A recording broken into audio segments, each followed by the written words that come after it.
शरीर में एक अजीब बात यह है कि हमारे दाईं ओर के अंग हमारे बाईं ओर के दिमाग में दर्ज होते हैं। उदाहरण के लिए मान लीजिए कि दाहिने पैर में चोट लग गई।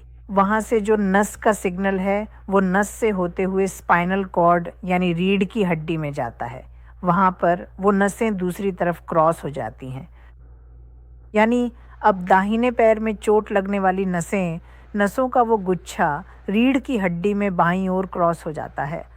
क्रॉस होकर वो ऊपर जाता है, छोटे दिमाग से होते हुए छोटा दिमाग, मेडुला ऑब्लोंगेटा, दिमाग की उन सभी संरचनाओं से गुजरकर हमारे मुख्य दिमाग के बाईं ओर दर्ज होता है वो सिग्नल।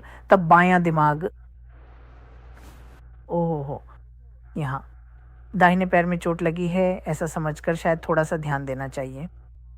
ठीक है, दाहिने पैर, तुम साइड हटो, सावधान, ऐसा कहकर वापस एक चेतावनी भेजता है। वो बाईं ओर से निकलता है, रीढ़ की हड्डी के रास्ते आकर वहाँ फिर से क्रॉस होता है, तब वो दाईं ओर आता है। तो जो दाईं ओर का है वो बाईं तरफ और जो बाईं ओर का है वो दाईं तरफ, इस तरह से क्रॉस होता है।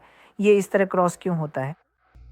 हमारे शरीर की सुरक्षा के लिए। क्योंकि मान लीजिए अगर दाहिने पैर में चोट लगी है तो दाहिनी ओर का दिमाग ठीक से काम कर रहा है या नहीं, क्या पता।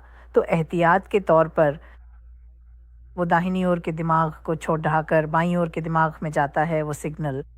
हमारा शरीर पहले से ही चोट लगी हुई तरफ के दिमाग को छोड़कर उसे दूसरी यानी उल्टी तरफ के दिमाग को भेजता है। ये सुरक्षा के लिए है, मतलब जो हिस्सा पहले से ही चोटिल है उसे और क्यों परेशान करना, जो हिस्सा ठीक है उसकी ओर चलते हैं, ऐसा सोचकर सिग्नल ठीक-ठाक हिस्से की ओर भेजा जाता है। ये बहुत ही आश्चर्य की बात है। ये हमारे एवोल्यूशन यानी विकास के क्रम में आया है। यह सिर्फ इंसानों में ही नहीं बल्कि कई मैमल्स यानी स्तनधारी जानवरों में भी, उनमें से कई में इस तरह एक तरफ से दूसरी तरफ क्रॉस होने वाले नर्व के रास्ते यानी ट्रैक्स होते हैं। यानी अब अगर दाहिने पैर में काफ़ी अधिक गर्मी लगती है तो सिग्नल बाएं दिमाग में जाएगा।